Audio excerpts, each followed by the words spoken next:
see here. Test, test, test, test. Okay, it looks like it's good. Should have done this ahead of time. Don't know when this actually starts. Stream says it's starting. All right, here we go. We're good. Anyway, hello everybody. Got another one-day event for you. This time from 2006. This is just what I labeled as a South Jersey tour. Has a bunch of things around South Jersey. I think I was actually touring around with my friend Alex. He might have been with someone at the time. I can't quite remember, but we just wanted to hit a bunch of locations around South Jersey that he'd never really been to. Winslow Junction, some others. Anyway, we start out at what is the old MILLHAM Tower, which is between Trenton. This is in Hamilton, just south of the Hamilton station. Let's see here, actually. Where is that? Here we go. It was so if you know your old PRR layout, you had Fair Tower, which is Trenton. There's Trenton Station. Fair had two parts. It had the station part, the station tracks. There's Fair interlocking now, and this part here was a crossover. It had some double slips and other stuff. Amtrak replaced it with what they call ham interlocking, which is slightly to the east, but the original to the east was this MILLHAM, which was the east end of a bunch of yard tracks. You got Belldale stuff in there, industrial tracks. You can still see where the interlocking was. You got a tower there. I mean, a signal bridge, another signal bridge up there. And then you had the tower right there. And I think at the time, I'd always gotten a lot of pictures of it from the train. And I just decided to pop in through the empty gate and just grab a couple of shots here. So we're going to just start out with this one.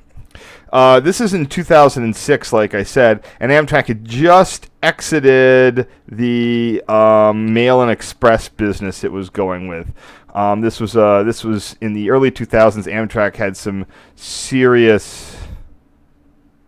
That's strange. Oh, that's the problem. Amtrak had some serious. Had the ridership in the early 2000s was way down. And most even long. I did a little long distance traveling back then, and this is not good. I gotta undo all this. My window size is 2 to 3. I need not that. So here we go. Anyway, the trains were just very empty back then. And Amtrak's big plan was if they could carry stuff like fruit and mail, just sort of like in the old days where the quote unquote head end stuff would pay for the required regulated passenger services.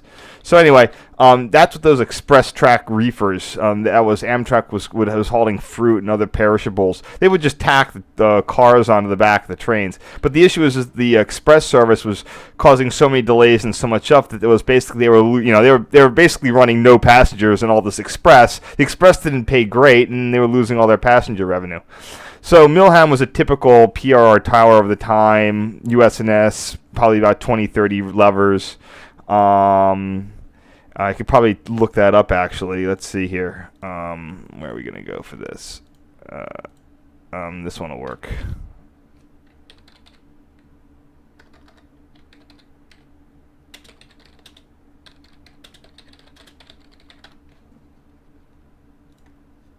Fuck, I got to find that website.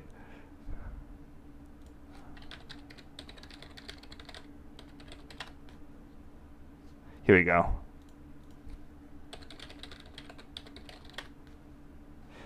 Anyway, like I said,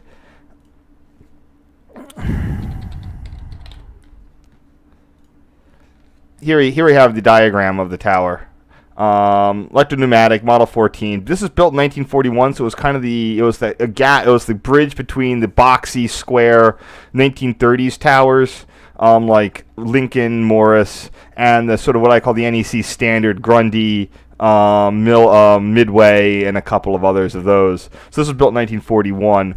And it was been 4-track interlocking with two tracks tracks out to the 0 and the 5-track for freight. So, and again, this was only 1.9 miles to fare, so it was barely 1 block's length. So, anyway, the thing I wanted to point out was that this roof was added by Amtrak or somebody, because the old flat roof there, and if you can find pictures and books of the original tower. It kind of reminds me of AR Tower in Gallitzin also had a roof added due to flat roof leaks, and you can see they put one on here. Anyway, it's gonna try to move past all this. Here's my old version of the photo. 900 by 600. Not a lot of res there, so we're definitely doing a good job here. And here we have the express track reefers stored on one of those, one of the what used to be the freight tracks. I wonder what I had called this back in the day. The good news is that I should actually have this stuff up on somewhere where I can just check the names more efficiently. Hold on.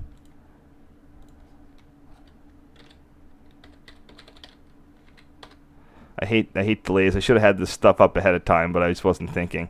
Instead of searching for the names through my my usual stuff, I can just sort of go back in time here through my Google. By the way, I am getting my web hosting back up with all the names properly sorted by album, but that's going to be a bit of a process.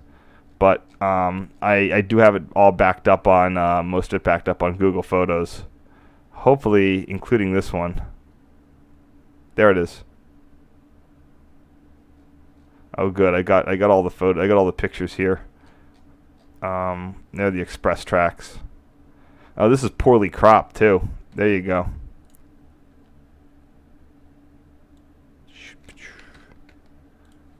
I'm gonna have to replace all those photos and all those albums. Yeah, I can see why I would have originally wanted to crop it that way, but I don't need to do that anymore. I really don't. I already whatever. Okay. So you still occasionally will see the express tracks running around. They're not owned by Amtrak. They were sold, and every so often you'll run into them. Case in point, if I can find that place where I just was.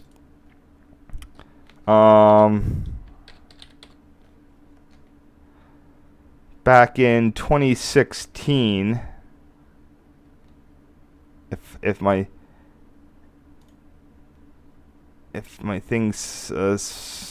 my memory serves me correctly, I caught one in Reno, Nevada. Let's see if I can pull up the photo. Here they. Oh wait, no. Oh here, wait. No, there are material handling cars, not express tracks, but there are express tracks around.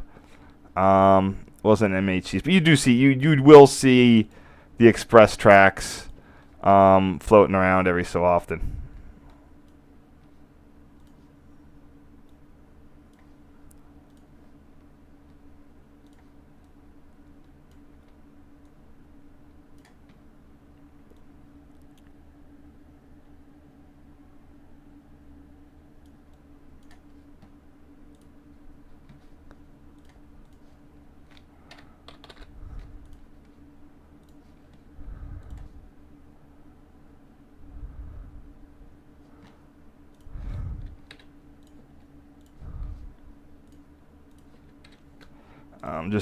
I sort of went around the tower. You know, when you're inside the fence line or whatever they call it on the NEC, you kind of need to work quickly.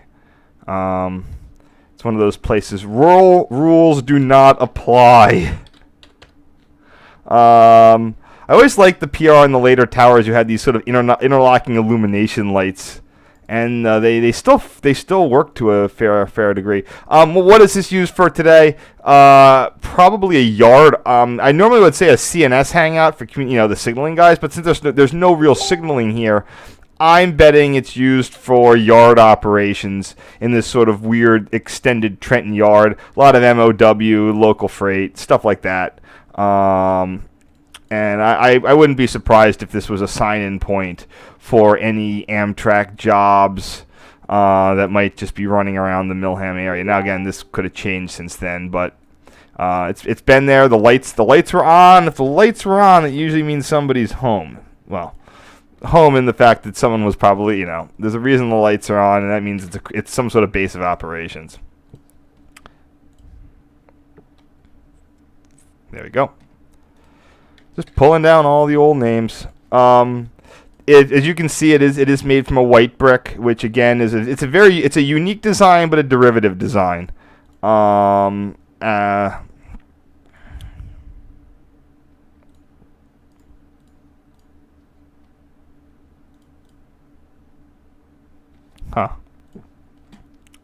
My naming convention aren't being used very well here.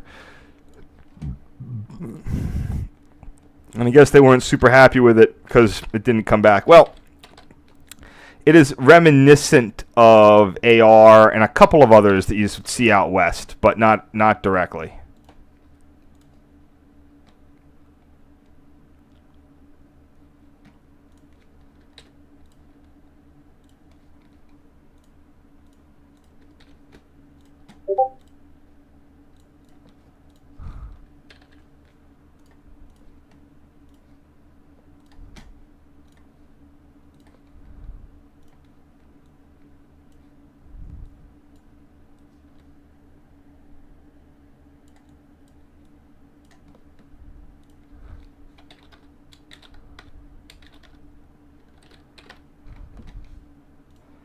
Just cutting through these just takes a second.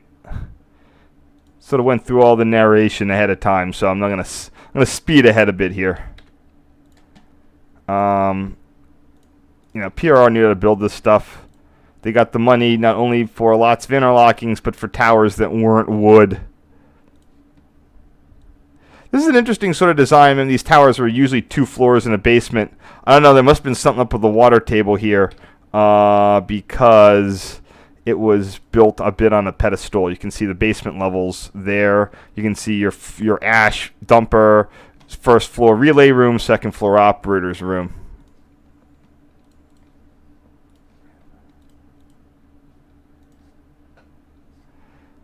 Man, yeah, it's one of those things. Is oh my gosh, am I going to run out of these? As I cleared through my initial years of photos, which are all compromised for varying degrees. I was thinking I'm going to run out of material for because I figured I was only going to have to do stuff that's pre-2006, which was really the worst of the worst. But it looks like I'm going to have to do 2006 and probably 2007 as well. Even though with my new camera, which started post-2006, I was still not editing up to standard. Probably until 2000, maybe into 2008. A lot of that was driven because, let me see. A lot of that was driven because, I was still in that old sort of, you get people complaining, even in 2006, Why does your photos pages take too long to load? I'm on dial-up. And, and you internalize that to a degree. You want to have people, do your stuff. And when people on forums are kvetching that they can't get the page to load, you try to, and you're used to having a total web space of 4 megabytes or something. You cut you learn to cut the page down. And then you realize no one cares anymore, and screw them. Here's an interesting thing. Now, I took this picture. This is in Morristown, New Jersey, on what is the Pemberton Industrial Track, and used to be the old PRR Pemberton Branch. would run in from Mount Holly or Pemberton. Yes, Pemberton Branch, effectively Mount Holly, into Camden. This was some of the locations of the last operating PR steam locomotive. Was released to a short line at the end of this branch and rolled back into Camden along this line in 1959. It actually ran a very interesting push-pull commuter service, where you'd have like a one-car coach with a diesel switcher or something, and to cut costs of Ying it, they painted like action stripes on the back of the coach. I don't even think they put windows on it, and like an air whistle from the thing, and then the conductor. They would just do a shoving move. They weren't with passengers; they were all deadhead. But the train would go out, and it would have to get back for like a midday run, and it would shove back with this converted pseudo cab car. Anyway, why did I take this picture? This is in Moorestown. It shows a street and the rail track in close proximity to each other. In South Jersey, we have, if you don't know, we have this thing called the River Line. It is a light rail system that goes from Camden to Trenton. It's actually fairly useful, but a lot of people in South Jersey were always asking, well, like, why did you build this? At the time, the communities along the Delaware and the River Line has benefited them, but a lot of people are saying, like, why are you building this? I think the build and operate contract was $1 billion, and people were saying, like, why are you building this line all the way to Trenton? The Camden to Mount Holly corridor really needs light rail. There's no good routes there, like for cars. It's really congested, and there's a lot of centralized communities that they could use transit. And it turns out the town of Moorestown, this is Moorestown, New Jersey, ritzy town, was always blocking it. And you always think, well, why are they blocking it? Oh, they don't want like the undesirables coming in from Camden and robbing, that tired old trope of, it's going to attract like criminals of color are going to take the transit to rob your house. Now, listen, I think they can trot out examples of it happening, but examples aren't evidence, and usually people who try to use transit to commit crimes quickly get caught very, very quickly. You're sitting there waiting for the damn train to come, and the cops are just going to roll up on you. It doesn't work. But we found out that was actually, I have this, there's this, a lot of times when you're trying to figure out, like, what's the reason behind something, there's the easy answer, and then there's the real answer. And every so often, I love it when it's like, that's the real answer. And the real answer was the street. Why did Moorestown block a whole regional years of, why were they always blocking light rail? Because of this street. Well, was it, was it safety? Was it sound or noise? Well, the issue was if they were going to put the light rail in, they would have had to demolish most of the houses on one of the sides of the street, if not both. They would have had to do an eminent domain taking because the tracks are in the lap of the damn houses. And these are Moorestown, New Jersey's only low-income houses. And if they demolish these low-income houses, they would have to build the low-income houses in a different part of town. So they were actually willing to be painted with the scared of minorities label because it obscured the real reason of not wanting to have the low-income district get relocated to a high-income part of the town.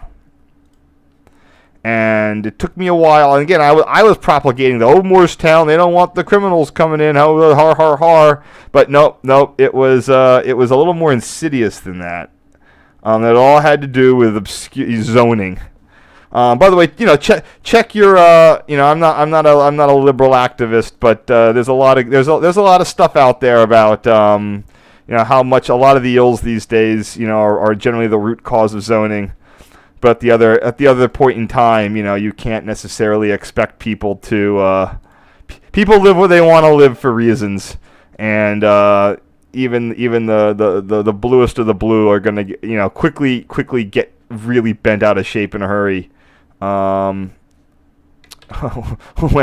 someone's got to come, when you bust folks into their neighborhood. Anyway, again, still doing South Jersey. We were going all over the place. See, we were coming down from Trenton to here. Here we have the light rail line was only about maybe within a year old here, and here we have the single track section of the light rail line.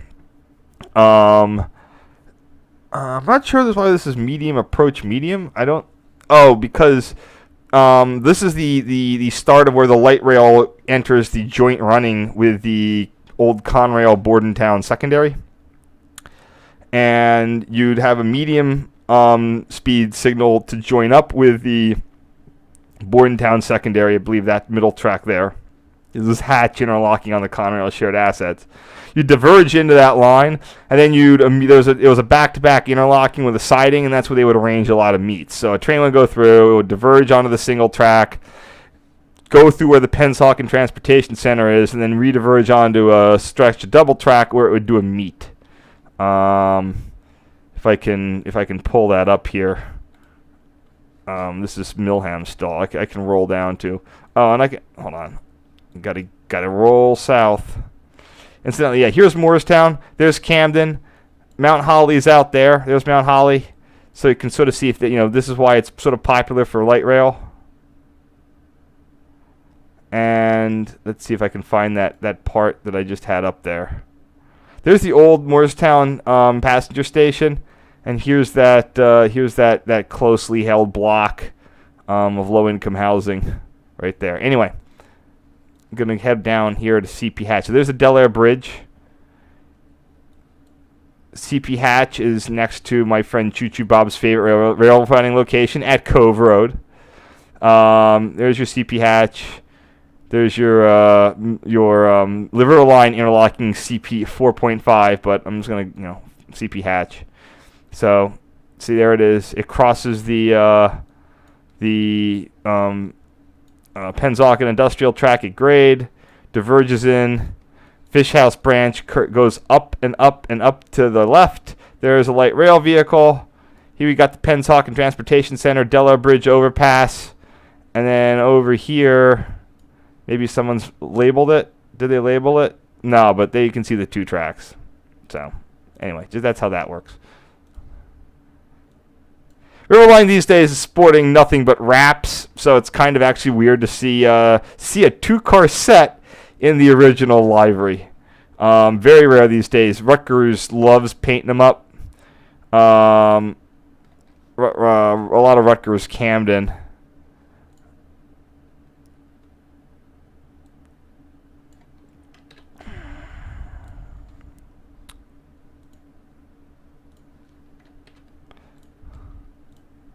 It's going to be, man, I'm getting old because these guys been running for about 15 years now. And they had a major design issue because when they built it, they got a low-budget engine that pretty much went out of support. It was a Mercedes-Benz Marine diesel. And it pretty much went out of support immediately after they bought it. And they were always having issues maintaining them.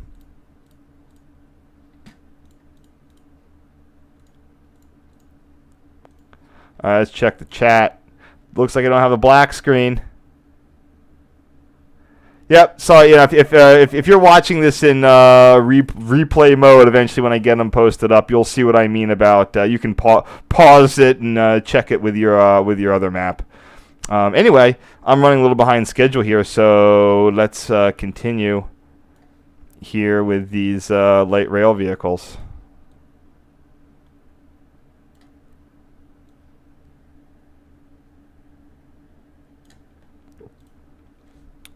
This is just a reverse view, of course. No, that's improperly centered there. I'm gonna hit this out a bit. I want to get the trees going, but again, this is still on my original camera. Not the greatest.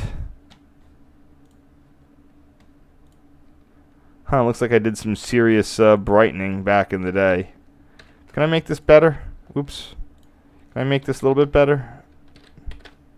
Yeah, I need to zap out the clouds there. I mean, I'm sure that I've got so many pictures of... Cove Road is one of those places. It's like my friend Choo Choo Bob. He loves heading out to Cove Road pretty much anytime he's in the area. But it's the places that are so close to me. I just I tend to sort of ignore them. So here's the picture again. There's CP Hatch. They sort of re-interlocked it at some point. They have a new signal cab in there with the hatch and the Conrail blue, which is nice. That's not good. There we go. I'll buzz this over. Can I get this over? Can I get this there? There it goes. It's good enough.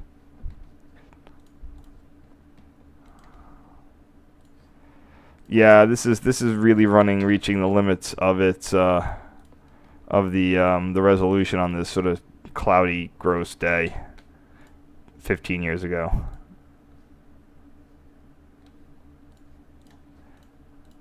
Next. Here it is. Past, of course. Man, don't have a lot of zoom options on this guy either. 3x zoom and 3.2 megapixels. Woo. Yeah, for all the new people who haven't watched me complain about my old cameras before, but you know, it was this technology. It was the fashion of the day. Here we have something that I don't think is there. This was required by the FRA. I'm not sure. See that thing looks like a position light. That is a PRR position light formatted signal, but they were not used for signaling. They were used for an intrusion detection system. The FRA was worried about the light rail line running in close proximity to a freight yard, so they put up either wires or a camera system to that if there was a derailment in the yard, it would break the beam of light or wire or whatever, and then it would the light rail, it would interlock to the light rail signaling, and it would stop the light rail trains. Those signals are still around, but I don't think that it extends out to Cove Road. But I'd have to find and check some way. All right, we're taking a detour here from rail, and we are going into the very cool world of Cold War infrastructure. This is the Cedarbrook. I'm gonna. Whoops! I keep going to the wrong place. I'm gonna zoom out here. I'm gonna hit the maps. Here we got South Jersey. Zooming. Gonna go. We're going towards Winslow Junction, just down there, past Atco, on Route 73. And if you were going to Winslow Junction, there'd be like a fake turnoff and then the real turnoff. And I think that these are at the fake turnoff.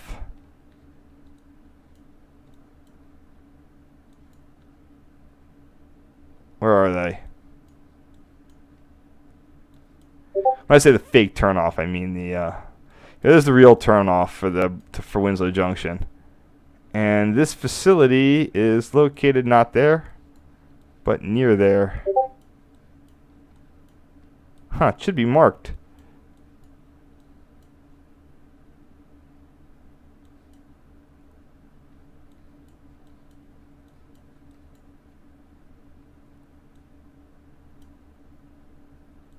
There it is. If I can get there. Yeah, it's right there at this. There's a big traffic light. Back in the day, AT&T built a in their long distance infrastructure, the electromechanical analog system they built. A lot of their facilities were hardened against nuclear attack. They had a coax system that was all underground, and every so often you'd have interfaces with the microwave relay network, and you'd have underground switches. This is the Cedarbrook Facility in South Jersey. It's L4 was the coax cable network. Has 2 microwave towers and a very large underground bunker. Let me see if I can. There's a website on this.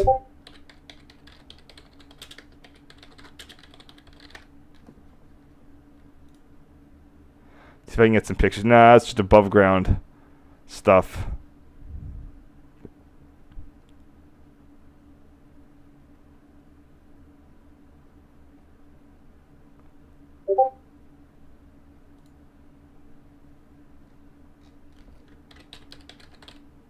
Oh, well, doesn't matter. I'll just show the above ground pictures.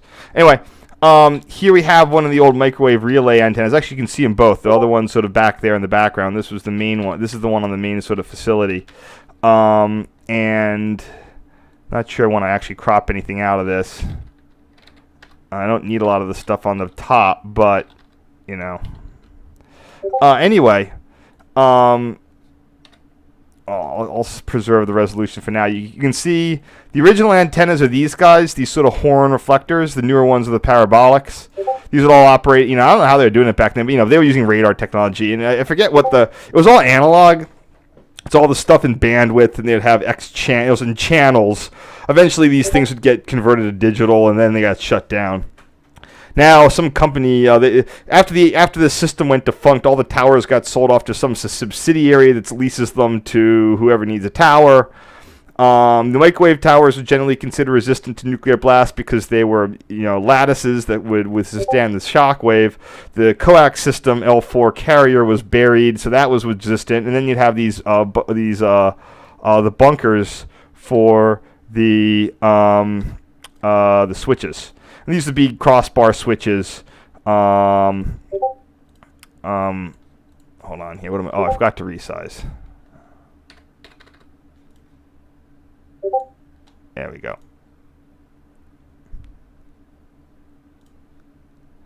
So, what's left here? So here you can see in the fenced-off area, these pyramids are vent plants for it. And you can see, you know, the dirt, and there's something neat I want to point out there in just a second. But let's go to the map real quick. I want to zoom in on that, zoom in on this facility if I can. So here you can see the triangular things. There, probably. Right, one of these or both of them is where you open up these buildings. I've actually been in one that was repurposed, and you go in and there's just an elevator, and it's just like noisy, clanky elevator, and you go down and down and down, and then it's like welcome to MIB. I am not kidding. It is pretty neat in these places, especially when they've been repurposed. So let me just get the name of what I need for that here. And I'm all about the historic tech, whether it's signaling or old AT&T junk. You know, I love it all the way. You know, things were just better back in the day, back before, you know, we had to pay for health care. You could just sink all your money into a hardened analog telephone communication system.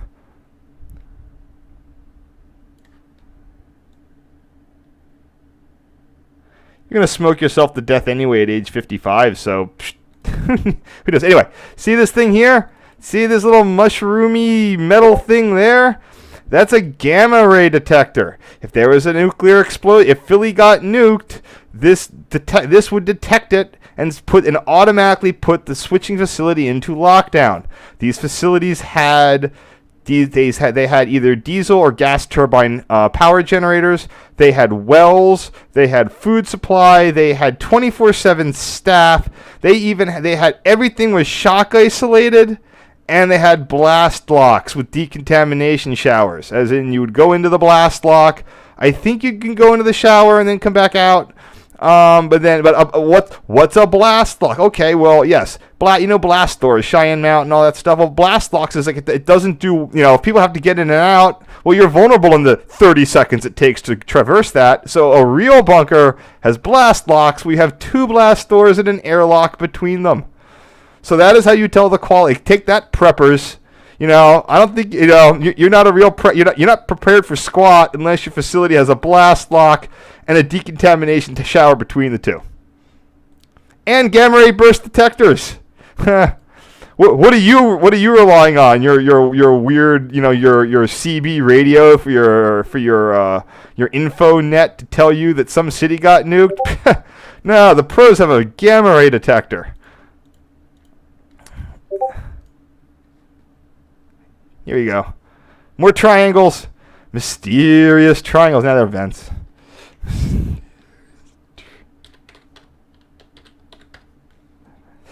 This was fenced in.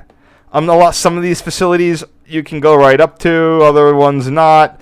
The problem is that in this day and age of now, for the longest time, these are pretty much gutted of everything that was copper. I mean, I don't mean by ne'er-do-wells. I mean they were sold to a company that gutted them.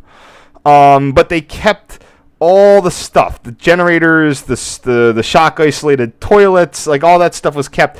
And for a while, they were almost just all sitting around empty. And especially in the age of data centers and now cloud computing, almost all these bunkers have gotten snapped up by co-location firms, cloud computing hosts, backup firms, you name it. These AT&T bunkers are hot properties. Any of those times you hear companies talking about, oh, we're data vault, they're in one of these. A lot of ones just don't even say that. The PJM interconnect, that's a regional power grid management facility. They're in one of these. It really got going after September 11th, of course. And with the general as the general knowledge of these, they came up. But besides the places that are literally branding themselves on being a data vault, people generally don't talk about it. I bet a lot of you drive past one of these every day or regularly and don't even know that they're there. Remember, this is what you look for. You look for this shape right there. That weird sort of, there's a cone and then like another cone with an angly thing. That means it's an old AT&T microwave reflector, and that there's may or may not be a bunker under it, or at least a hardened facility. It depends. But it's pretty neat. And years ago, I found the website on these, and it decoded a lot. It's just like, oh, that's what all that stuff is. And unlike a lot of our industrial heritage, railroads and signaling especially, it's really great that these have survived in such a great condition. The switching hardware, of course, is gone, but the facilities have largely remained intact. Here we have. It's funny, we have a lot of seemingly cable spools. This is in 2005, and we cut back to this more recent Google photo, and those cable spools are still there. So,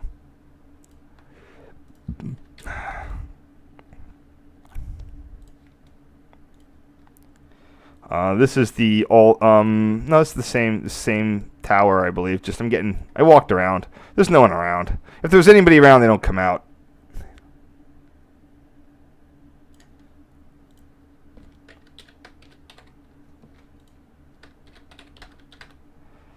Unless there's a control center, generally these places probably aren't going to be. They still have to obey the laws of economics, and that probably means not paying for people to be underground all the time.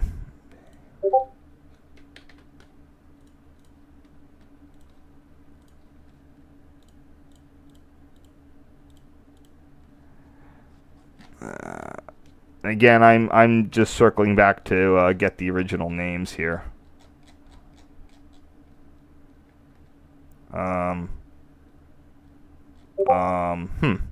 Strange. Maybe I deleted that one. See, I would delete more less discriminately back then.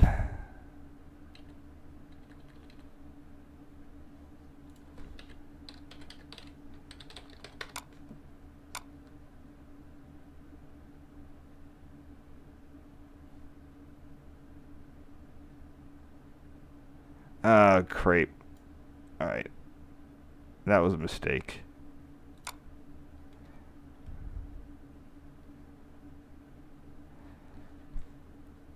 Come on.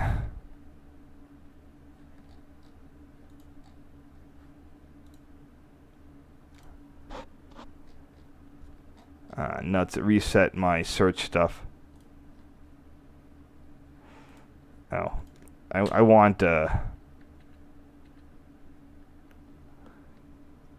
I in I'm in infrastructure. This is the wrong, thing. I want non-RR. That's why I wasn't finding it. Here it goes. Here they are.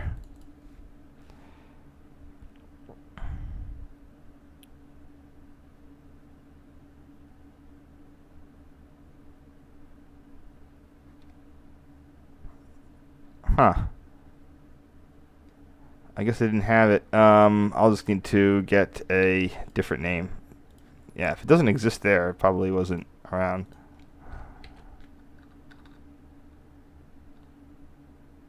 Oh, it's kind of like a duplicate photo.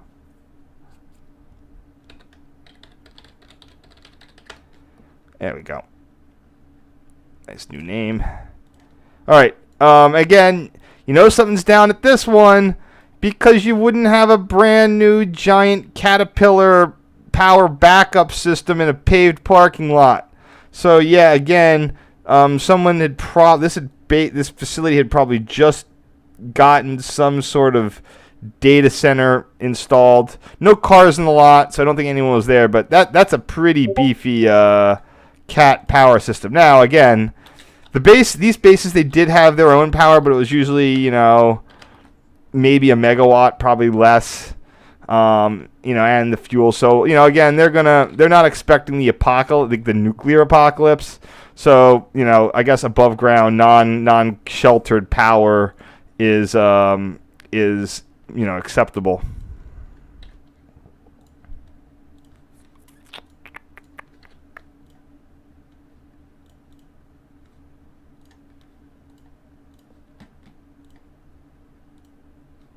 Here we have the emergency exit.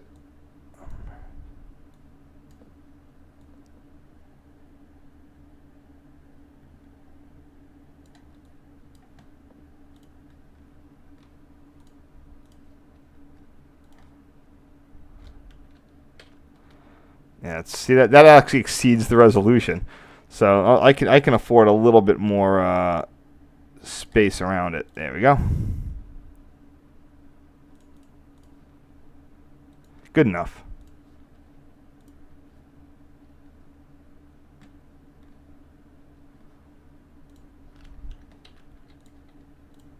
I think the emergency exit was still inside the fence line.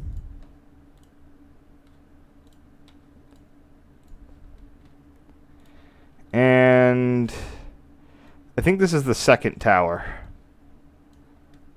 Just really, really backlit. Or shaded or whatever.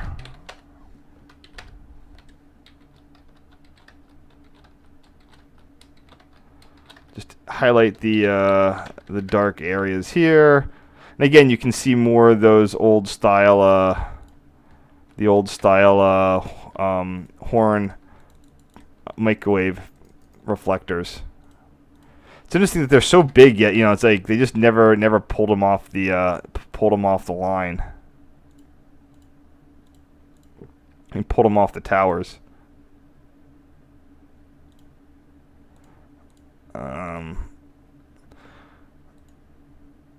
Oh, this is what I wanted.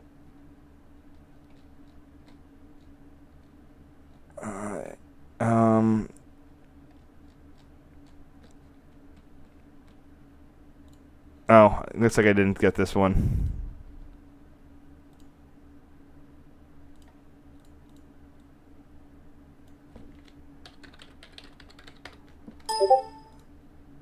Okay. Oh, finished our second round of stuff here. Hope I'm not scaring too many people away. I got some rail stuff coming, don't worry. Got like two whole, well, a few more of this. See, look, going to the South Jersey Railroad down in Winslow Junction again. I think I've done stuff with that before, so. But this is before they scrapped all their shit.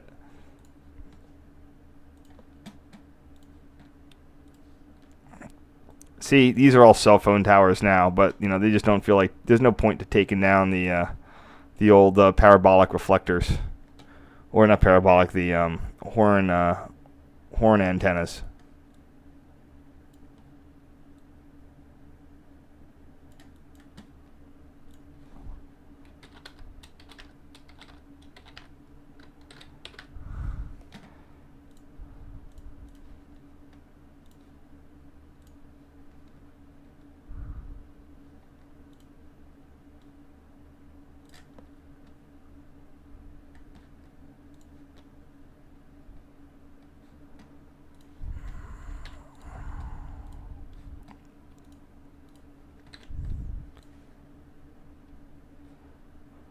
probably check the chat. Let's see what's going on here. Hey, everyone. Blah, blah, blah.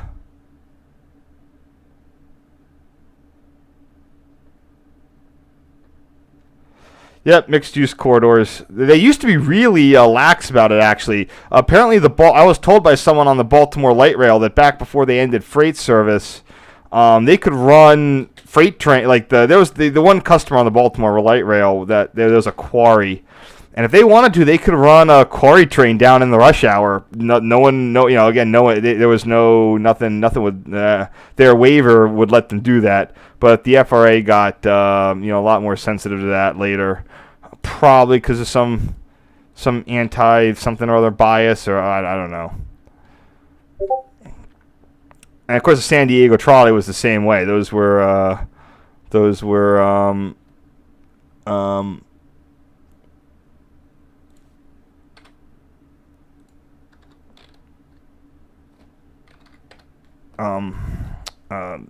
they could just run them mixed. This is base to tower 2.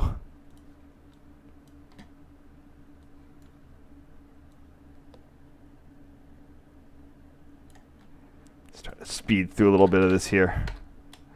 Yeah, back in the day, I didn't really care about blowing out cloudy skies, but keeping a little bit of those clouds does add a little bit, makes the photos a little nicer. Oops.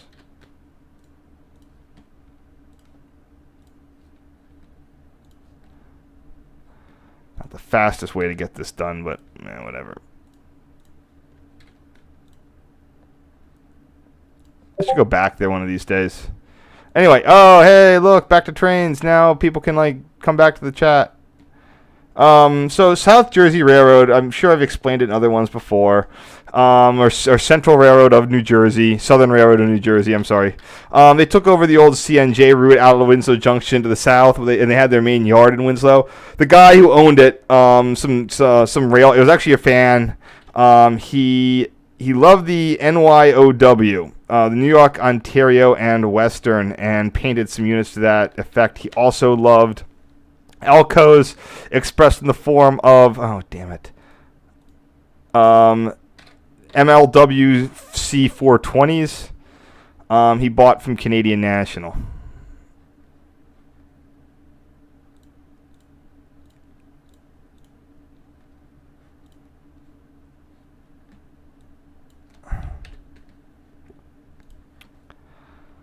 So here we have one of the C420s. A bunch for parts. I think the guy, you always have the plans. You got the plans to restore it all. Don't worry, we got plans. That didn't turn out great. The guy might have had plans, but I think he died while under indictment or before he was indicted or something. I mean, there was some shady shenanigans in here. Not the least of which involved theft of materials from other area short lines, ties, spikes, stuff like that. And then it turned out that the guy was doing some other shady stuff of either a tax or embezzlement nature. And then he died while awaiting. And then, the railroad sort of fumbled along because there was creditors and bankruptcies and stuff. And now it's owned new. But as soon as the new owners came in, they cleaned shop. They scrapped a ton of the equipment. Even stuff got scrapped that was even explicitly labeled "Do Not Scrap." So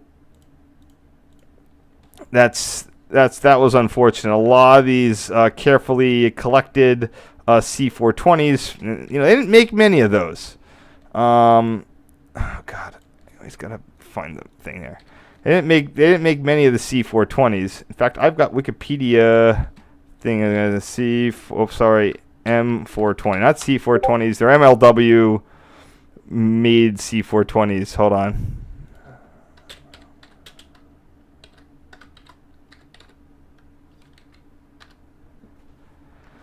Here we go. And they made 90 plus 8 B units. And, they're a GP38 with a 251C. So some people might think that's better. Some people might think that's worse. I'm not going to argue. Neat trucks.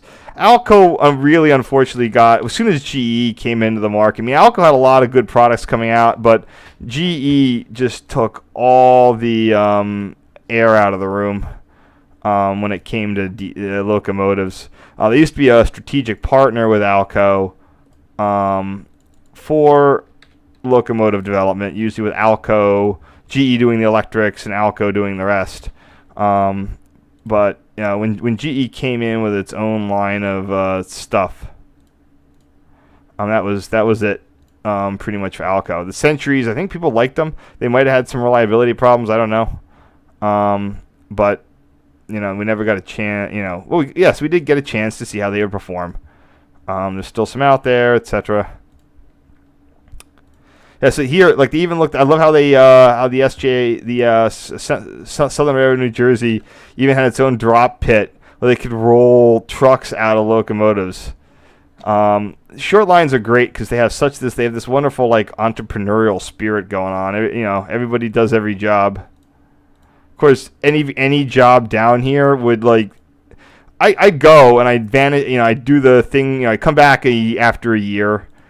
And just so little changed for decades, you know, for like 15 years, this place just, stuff would shuffle around, but it just, you know, projects would not finish. They would languish.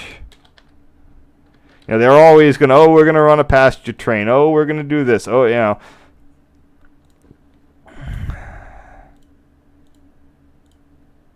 God, it's always the last one I go to.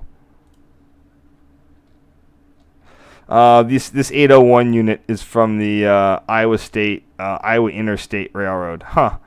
I think that this should be at a tilt.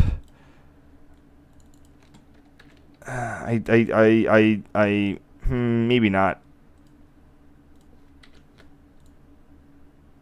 Oh, maybe it should.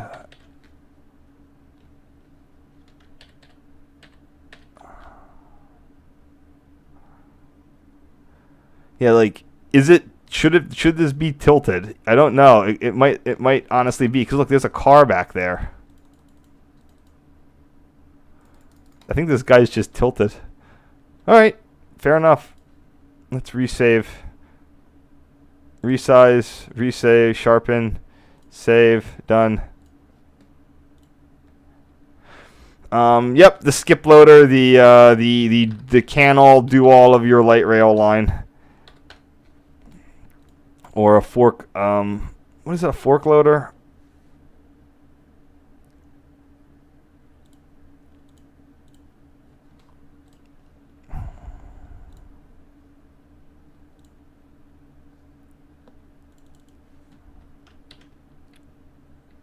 Oh, that's what that is. They use this for sanding trains. Check it out. It's got a sand bucket. And they use that to go and hit the sand boxes. You know, that's innovation right there. They also have this Lehigh Valley. Funny enough, so eventually, yeah, again, when the new owners were doing the house cleaning, this got sold. This is an actual C420, not a Montreal Locomotive Wars knockoff 420. This got sold up to Steamtown and got painted in the Lackawanna colors. Like, why would you need to do that? The Lehigh Valley went through Scranton. It's period correct.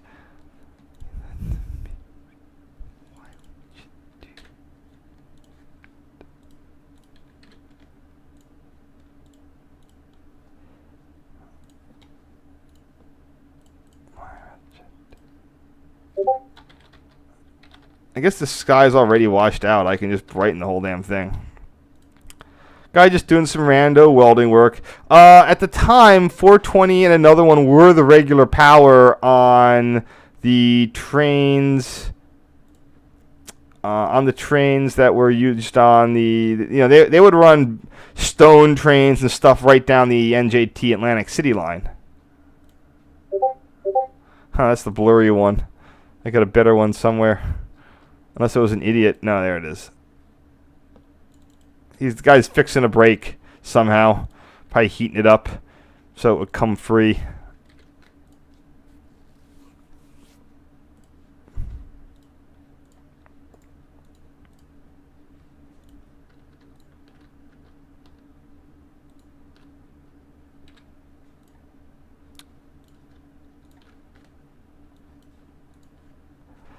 On the home stretch, everybody. Thanks for bearing with me. I hope you enjoyed some of the non-rail car. Uh-oh, I got some horses.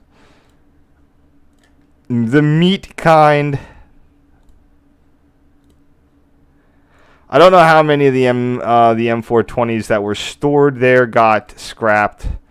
Unfortunately, I mean they still use M420s for their power, but they just had, you know, the guy collected them. He just, any ones that would come on the market he'd buy.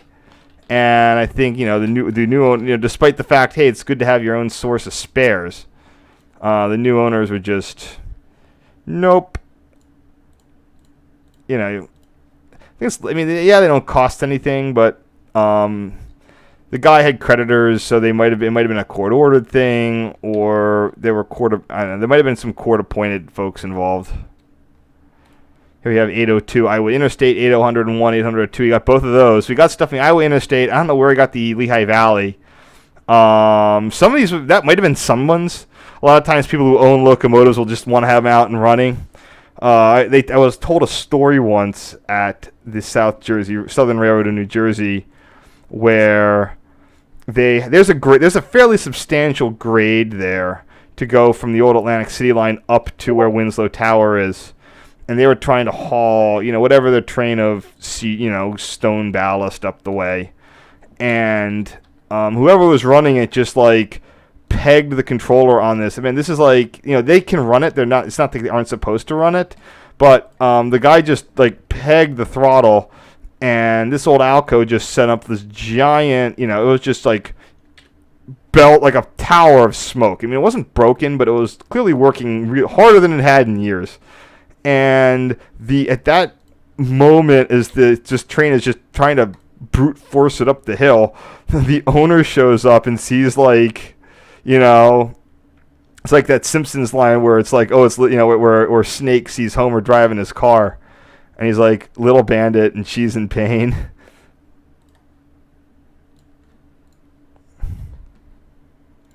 Because Homer didn't know how to drive it.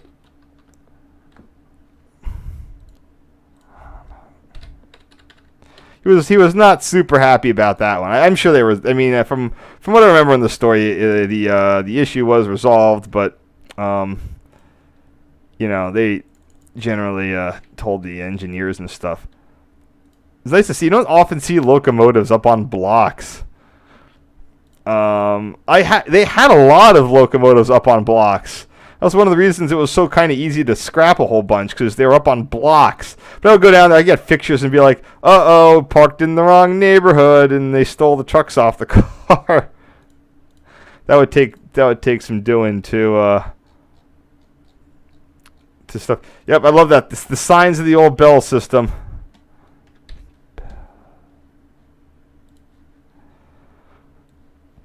You know, when you're close by a lot of trunk lines and rail lines, you know, they love using it for their underground. So sometimes you'll see your old bell system logos.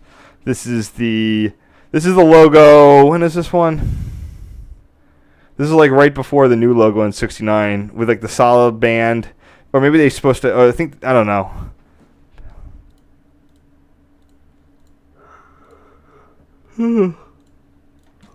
Getting closer.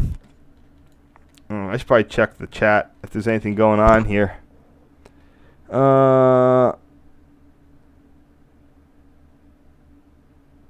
San Diego said used to be able to share the freight trains whenever they wanted, and I don't think their waiver was ever changed, because once you get it, like, you really can't change it, and they could just freight. I mean, there's shared trackage in the terminal area.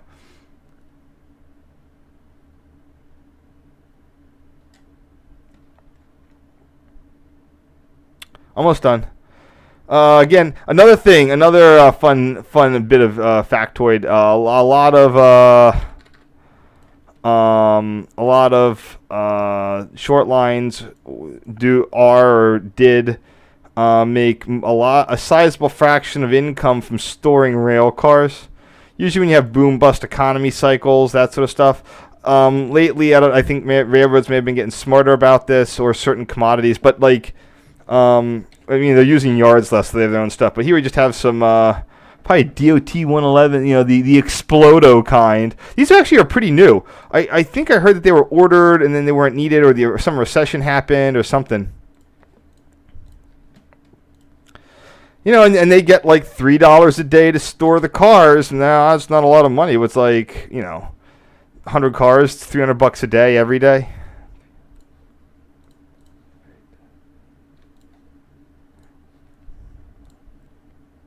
Probably pays for something. Just gotta get these names one way or another. I'll overwrite the old files somehow and go from there. Again, the collection of passenger cars has largely been removed, and I don't know where the hell they all went. Here we have, in addition to the Core 10 steel, the oddly Core 10 steel phone junction box, we've got the old Winslow Tower airline running to the old Reading part of the interlocking. Winslow Tower, built in 1934, unified two separate junctions covering both the Reading, San Central Railroad, New Jersey, and the PRR. I'm not sure what the PRR really had on site. It really wasn't a PRR junction.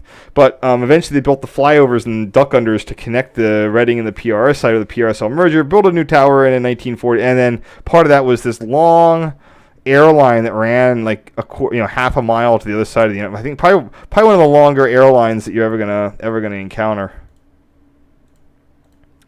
Airline by mean like pneumatic line for the switches.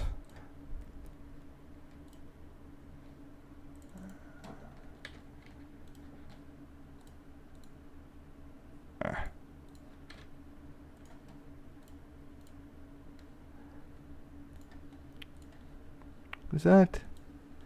Oh, 800. That's not good.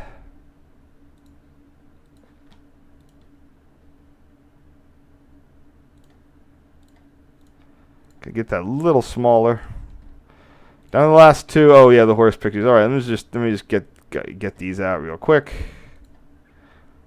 You gotta have a little flavor stuff. I wasn't driving on this trip, so I was free to say, "Hey, stop the car," and then I go try to get the picture I needed. Let's do a quick. Looks like I just labeled these 1 and 2. Fair enough.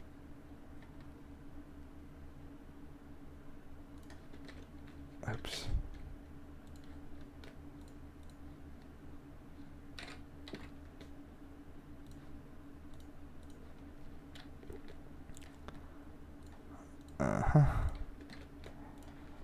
Last one, and I can call it a night. I'm going to eliminate this fence post, zip that over there, crop in.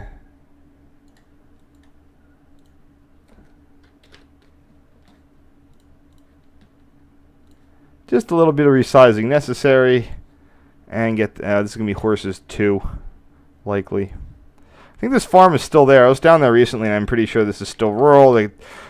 I think this horse field might just be empty. It might be all weedy, just weed driven. But boop boop. Looks like we're done. Delete. And let's just check the chat one last time. Anyway.